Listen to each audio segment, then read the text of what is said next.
Jumalale mängige, kiites tema nime. Tehke teed temale, kes sõidab kõrbetes.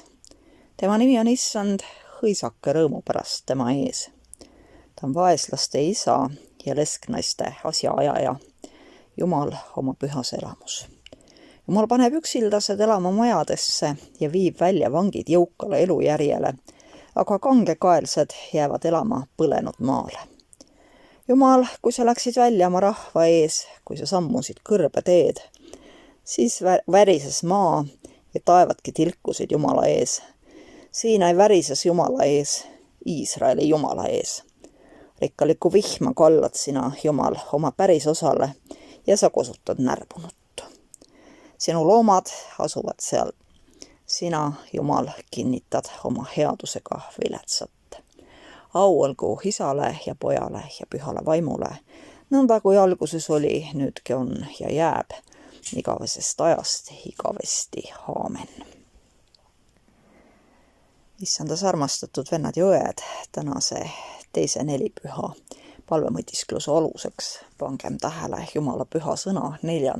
Moosese raamatust 11. peatükist. Ja seal on kirjutatud nõnda. Ja Mooses ütles Issandale, miks oled teinud paha oma sulasele? Miks ei ole ma leidnud armu sinu silma ees, et paned kogu selle rahva koormaks minu peale? Kas olen mina kogu selle rahva pärast olnud lapseootel või olen mina tema sünnitanud, et sa ütled mulle, kanna teda süles nagu hoidja kannab imikut maale, mille sa vandega tõotasid anda tema vanemaile? Kus on mul liha anda kogu sellele rahvale, sest nad nutavad mu ees, öeldes, anna meile liha süüa. Ei jaksa mina üksi kanda kogu seda rahvast, sest see on mulle liiga raske. Kui sa tahad mind kohelda nõnda, siis parem tapa mind, kui ma leian armu su silmis, et ma ei näeks oma viletsust. Aga Issand ütles Moosesele, kogu mulle 70 meest Iisraeli vanemaist, kellest sa tead, et nad on tõesti rahva vanemad ja ülevaatajad, too nad koguduse telgi juurde ja nad seisku seal koos sinuga. Siis ma astun alla ja räägin seal sinuga ja ma võtan sinu peal oleva vaimu ja panen nende peale, et nad koos sinuga kannaksid rahva koormat ja sul ei oleks vaja üksinda kanda. Aga rahvale ütle, pühitsege endid homseks, siis te saate liha süüa, sest te olete nutnud Issanda kõrva ees, öeldes, kes annaks meile liha süüa, Egiptuses oli meil ju hea olla. Issand annab teile nüüd liha süüa. Te ei söö seda mitte 1 päev, ka mitte 2 päeva, 5 päeva, 10 päeva ega 20 päeva, vaid terve kuu, kuni see tuleb teil ninast välja ja muutub teile vastikuks. Sellepärast, et te olete põlanud Issandat, kes on teie keskel ja olete nutnud ta palge ees, öeldes, miks tulime siis Egiptusest ära. Aamen. Head sõbrad, tervitan teid teisel nelipühal tänase päikeselise päeva keskelt. Ja äsja kuuldud kirjakoht paneb mind mitmelgi moel mõtlema selle üle, et kuidas ikkagi on nende palvetega, mida me Jumalale esitame, ja vastusega, mille me saame. Selles loos on Iisraeli rahvas oma kõrberännakul teel Egiptuse orjusest, piitsa ja sõimu alt vabaduse suunas tõotatud maale. Ja nii nagu võib-olla mõnes mõttes ka meie endi rahvas, lubavad nad alguses vabaduse eest maksta mis tahes hinda, on valmis sööma piltlikult öeldes ka kartulikoori. Vähemalt see väljend on meile ju tuttav ja hingelähedane. Aga kui siis saabub kätte see hetk, kui tõepoolest tuleks hambad varna panna ja rihma pingutada, ei ole nad järsku enam rahul selle hinnaga, mida neilt nõutakse, vaid räägivad sootuks muud. Ja nüüd on järsku orjuse põligi armsaks saanud ja tahaks sinna tagasi. Paludes Jumalalt vabadust, tahavad nad tegelikult rikkust, õnne, muretut põlve. Tahavad seda kõike ja kohe ja ilma igasuguse vaevanägemiseta. Üpris lapsikud soovid, kas pole nii? Kes meist ei tahaks, et pank ulataks homme võtme seifi juurde, millesse on peidetud terve varandus, millest jätkub elupäevade lõpuni ja et veel järglastelegi pärandada ja mille eest ei tule maksta intressi ega seda kunagi tagastada. Ja kahjuks meist tahaks ju kergemat põlve siin elus, ilma vaeva nägemata saada kätte kõik, mida hinge juhatseb. Kui ma küsin oma 10 ja 6 ja nüüd juba ka 3-aastase lapse käest, et mis me täna teeme, siis tuleb soov väri purada. Kõike tahaks korraga teha. Ja arusaamist ei ole ka sellest, et isegi kui meil oleks kõige jaoks raha ja kõige jaoks võimalusi, siis ühest tööpäevast kõige selle tegemiseks küll ei jätkuks. Tahaks ikka ja alati rohkem. Tahan mina ka. Ühelt reisilt tagasi jõudes kavandan mõttes juba järgmist. Ühe puhkuse lõppedes loen juba päevad kokku, et kui palju tuleb enne tööd teha, kui järgmine kätte jõuab. Vaatan mõnikord ka postimüügi katalooge, mis postkasti on tulnud. Ja mõtlen, et näed, seda võiks ju olla ja teistki. Ja siis ühel hetkel nagu ei tahaks seda enam kõike. Kuuldes ligimese suuremast hädast, mõeldes kellelegi, kellel on veel raskem, hakkab tunduma, et iseenda elul ei ole tegelikult viga midagi. Hakkab tundma ennast tänamatuna.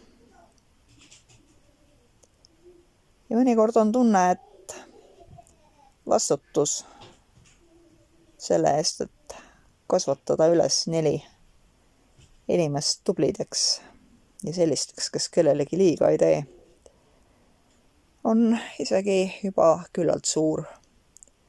Sinna juurde muid vastutusi nagu küll ei tahaks. Ei tahtnud ka Mooses. Tema, kes oli seatud oma rahvale prohvetiks ja juhiks, tundis, et see koorem on talle liiga ränk anda ja porises Jumalale vastu. See väga mees, keda Iisraeli rahvas suuresti veel nüüdsel ajalgi austab, see suuremate seas, kellele igal võimalusel hilisemates pühakirja tekstisest viidatakse, oli ka kord väsinud ja pahur. Pettunud oma rahvas, kes oli tänamatu ja sõge oma soovides, oma lapselikes tahtmistes ikka rohkem ja ikka paremat. See sama äravalitud rahvas, kellele just nagu alguses oleks piisanud oma äravalitusest, mõtles nüüd nii nagu mõtles piimamees Tevje viiuldas katusel, et äkki sa valiksid mõnikord kellegi teise. Raskused toovad meis ikka esile selle, mida me muidu kena ja klantsitud fassaadi taha varjame. Kui ma omal ajal alustasin tööd haiglas, päris noore ja kogenematu meedikuna, siis tõdesin ma tihtilugu, et haigestumine toob mõnedes inimestes välja nende suuruse ja teistes nende kibeduse ja madaluse. Siis kui kaovad pealt pidurid, siis ei suuda vabas langemises enam maske näo ees hoida. Siis me avame ennast. Rasketel hetkedel saab inimene tõeliselt iseendaks.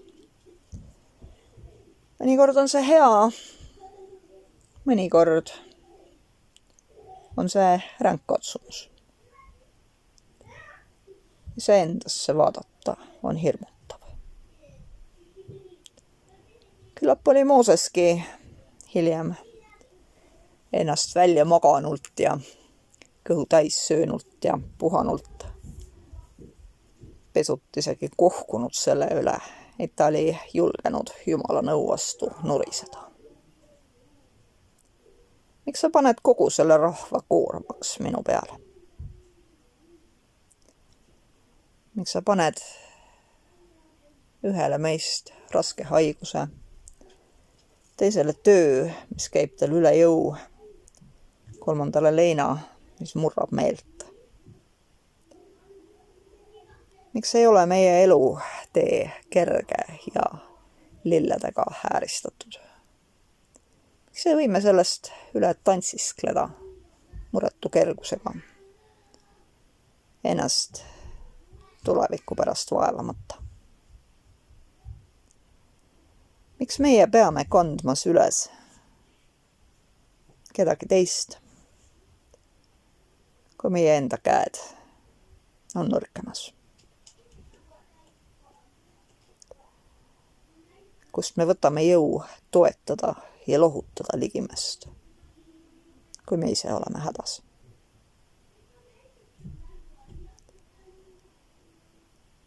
Ei jaksa mina üksi kanda kogu seda rahvast, sest see on mul liig raske, ütleb Mooses.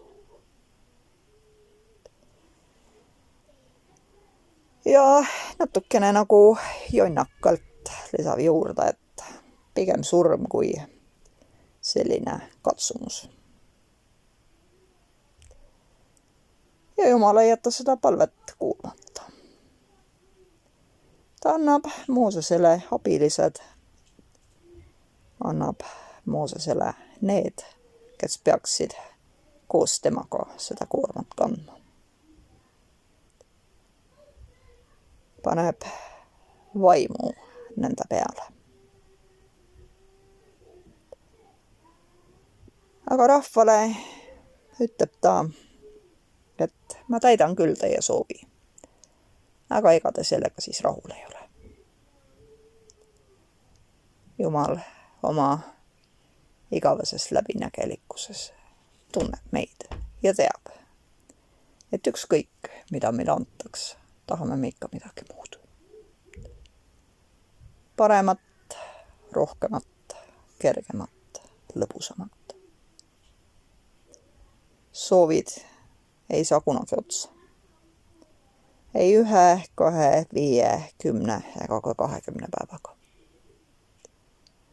Kellel on 1 miljon, see tahab juurde veel teist. Kellel on 2 autot, see mõtleb, et 3. kuluks ju ka ära. Kellel on 2-korruseline maja, see mõtleb, et võiks ju olla veel suvila peale kauba.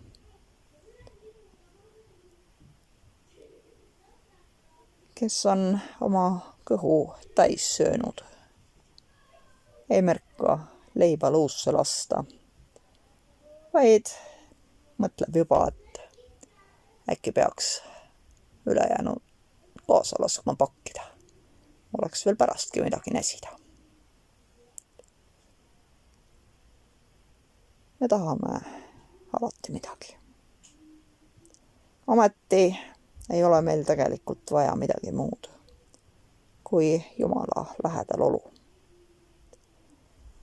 Ometi ei vaja me midagi muud kui seda vaimu.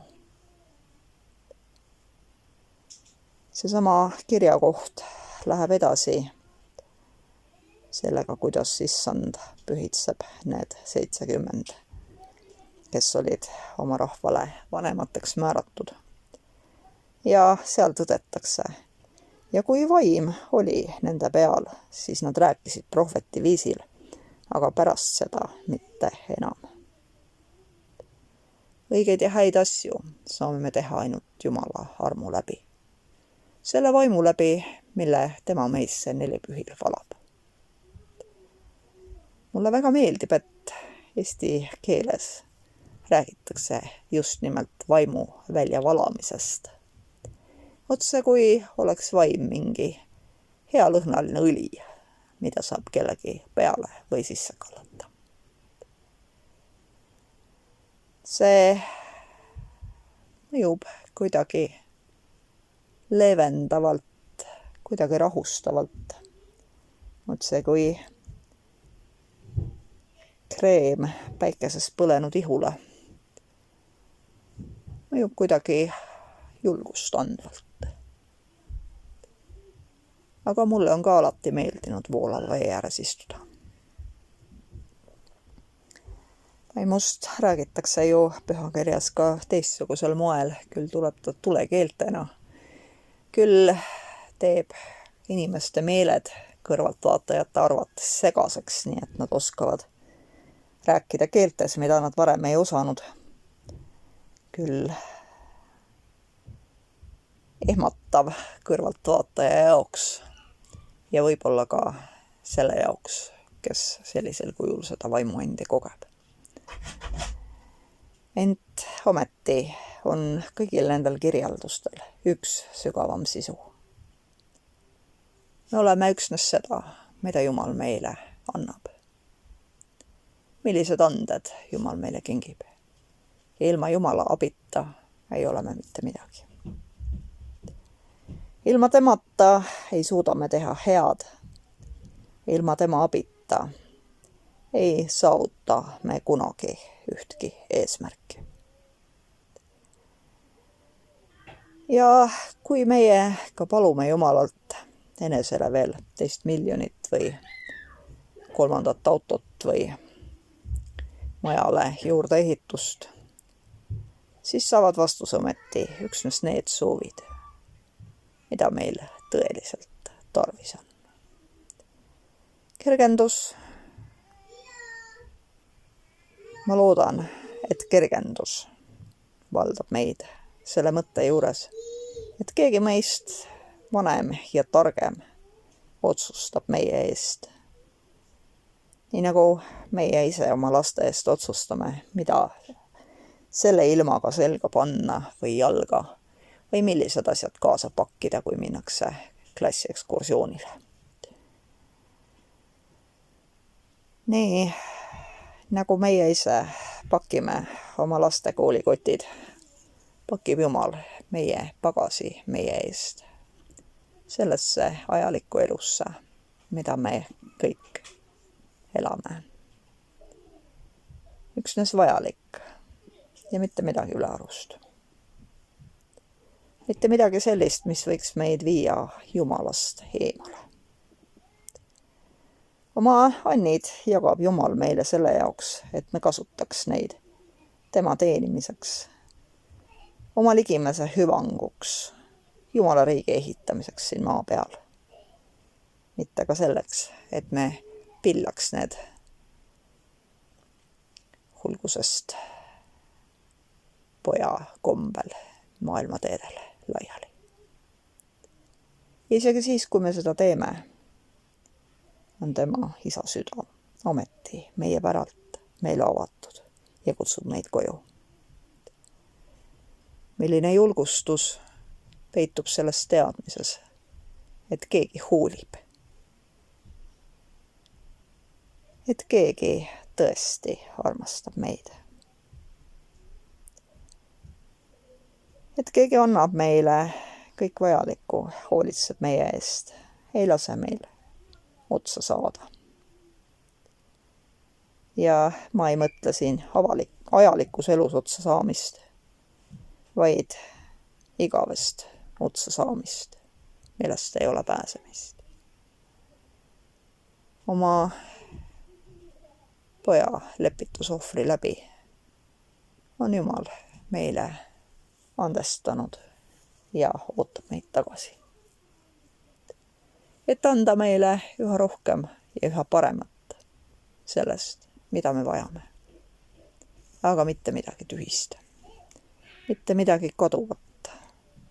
Mitte midagi sellist, mis võiks viia meid eksiteele. Sellega saame me väga hästi ka ise hakkama. Ekselda, kaotada siht. Minna otse sealt, kust oleks tulnud minna ringiga. Murda läbi. Taguda ise endale rinnale. Ja kuulutada kõik saavutused meie elus iseeneste omaks, aga keelduda vastutust võtmast untsuminekute eest. Siis on ikka keegi teine süüdi.